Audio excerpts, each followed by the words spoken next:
ரிஷபராசிக்கு இன்று இறை அருள் கிட்டும் நாளாக இருக்கின்றன. கிருத்திகை நட்சத்திர அன்பர்களுக்கு சந்திராஷ்டமம் இருக்கின்றன. மற்ற நட்சத்திரக்காக யோக பலனாக திகழ்கின்றன. குறிப்பாக இன்று தாயின் உடல் நலத்தில் கவனம் செலுத்த வேண்டியது, உங்கள் உடல்நலத்தில் இருந்த தொந்தரவுகள் விலகுகின்ற காலகட்டமாக இருக்கின்றன. இன்று டாக்குமெண்டேஷன் சம்பந்தப்பட்ட விஷயத்தில் அனுகூலம் அற்புதமாக இருக்கின்றன. அரசாங்க உதவிகள் கிட்டும் கால சூழ்நிலையாக இருக்கின்றன.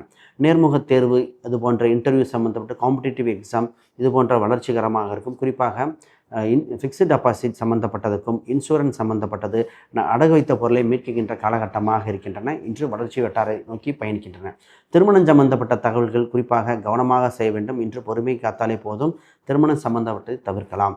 வேலை சம்பந்தப்பட்டது, தொழில் சம்பந்தப்பட்டது மட்டும் முயற்சி செய்ய வேண்டிய காலகட்டம்.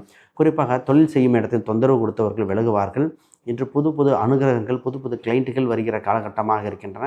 இன்று வளர்ச்சியை நோக்கி பயணிக்கும் காலகட்டம். உங்கள் ராசிக்கு 2ஆம் இடத்தில் இன்னும் குரு பகவான் இருப்பதால் திடீர் அதிர்ஷ்டங்கள், திடீர் யோகங்கள், கையில் பணம் பொருள்கின்ற காலகட்டங்கள், பல நாளாக பார்க்காதவர்கள் திடீரென பார்க்கின்ற காலகட்டமாக இருக்கின்றன. குறிப்பாக சொத்து சம்பந்தப்பட்டதில் திருத்தங்கள், டாக்குமெண்ட்டு இன்னும் முயற்சி செய்து பார்க்கலாம். உங்களுக்கு ராசி எண்களாக இருப்பது 2 மற்றும் வெண்மை நிறங்கள் மிகுந்த யோகத்தை கொடுக்கின்றன.